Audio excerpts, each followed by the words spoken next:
Hello, my phone does not like me right now.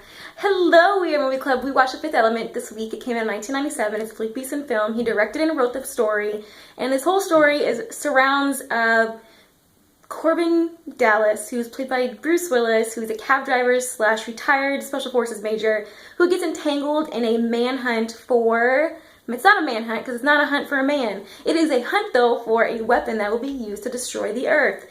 So, you know Bruce Willis is going to be a badass in this, and that's just fantastic. And then you also got Milla Jovovich, who plays Lilo, who is the Fifth Element, and she's just perfection in normal everyday life as she's in this movie. And then I like her outfit. She's just a flaming redhead and a badass and just perfect, and yes, please.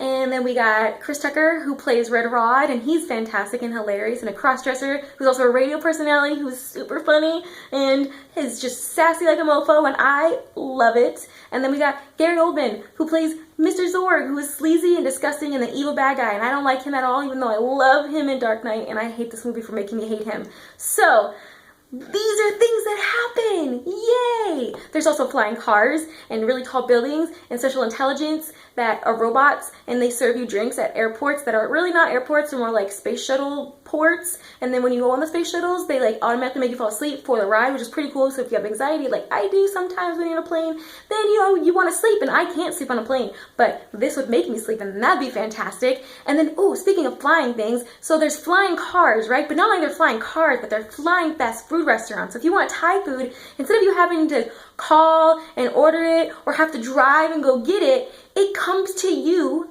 and is made for you in front of you at your house. And it's just a flying restaurant, essentially, that the dude just comes and just makes your stuff and talks to you while you eat, and it's all fantastic, and I want it. And then there's that. And then there's flying pigs. I don't really like that part. And then what else? There's just fantasticness in this movie. I think that a lot of 1990s sci-fi adventure movies are very underrated, especially when I was a child. My mom loved them, and I hated them. I didn't understand why she liked them. But now as an adult, I'm like, I like these. I don't know why I wrote them off as a kid, because I was a shitty fucking kid. That's probably why. I was not cool. I'm not cool because I didn't like these movies back then. I liked shit as a child. Literally, well, not literally, I didn't like shit literally, but I liked really crappy things as a child. And now that I'm older and I'm watching all these 90s and 80s movies, I'm just like, why? What was I missing out on? However, that being said, some things that did pull me out of the movie, because I am spoiled now, we have really awesome CGI and special effects, and in this movie, special effects aren't that great. They're 90s effects, so you get what you get for the time, and you know, it pulls you out because you're used to seeing the things that you see now in special effects and CGI versus back then, and the animation, and just all of that fun things that happened with that, like the boat, like the space shuttle flying to the boat, and the water and all that stuff. That just pulled me right out of the movie. What else? Oh yeah, so the Fifth Element is supposed to be used as a weapon, and it is like 4 stones that represent earth, air, water, and fire, and the fifth element is supposed to be in the middle to activate it. And where is this all taking place? In Egypt, of course, because hieroglyphics and all that fun stuff. You know, you gotta have ancient sayings and ancient, you know, followers to make these things that are supposed to come every 5,000 years possible.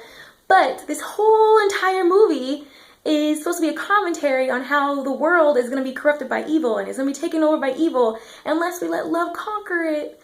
Oh, right? I think that's what the movie is about, right? Like, love conquers all, and it beats evil, and all that. But what they don't talk about is that love's a fickle bitch. So, unfortunately, you know, it may be good and roses right now, but in 5,000 years, love isn't gonna conquer all then. You gotta have another whole debacle with evil for you to realize that love, yes, love is the key, people. Love is the key. But, here's my thing.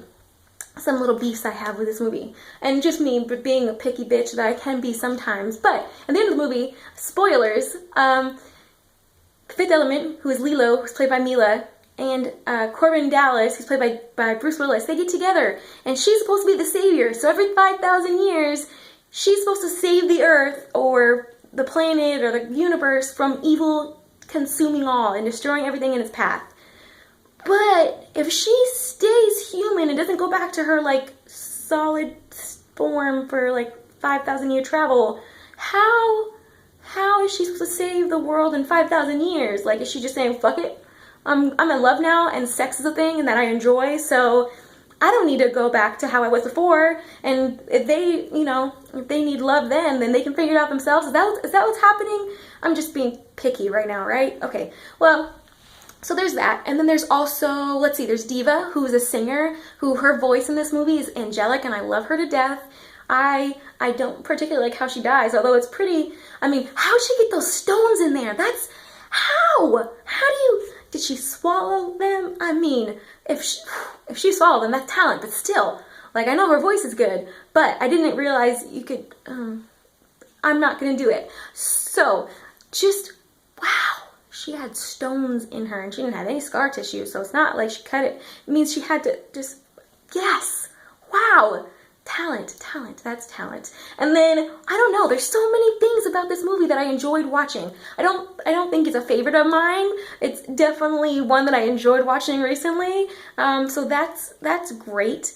And it was Brett's pick this week, and he picked me for next week's pick. So if you didn't see my previous video, which was posted earlier this morning or yesterday morning, depending on when this goes up, I did a video saying my pick, and it has links in the bottom of that video because Netflix doesn't have Rocky Horror Picture Show because it's a bitch. I'm sorry, Netflix. I love you most of the time, but you don't have my movie, so I'm sorry, but you're a bitch. Also, if you don't want to use those links, there are other places you can go where you can pay $2.99 to rent a movie, that you can rent it. I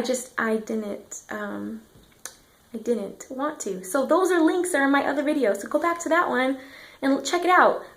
Yes, that's the thing. So, I'm gonna leave. I deleted this my first review, and this is my second time doing it. So, I apologize if I miss anything. I'm sure I'll remember things after the fact, but that's where I'm at. So, have a great day, and I'll see you guys later.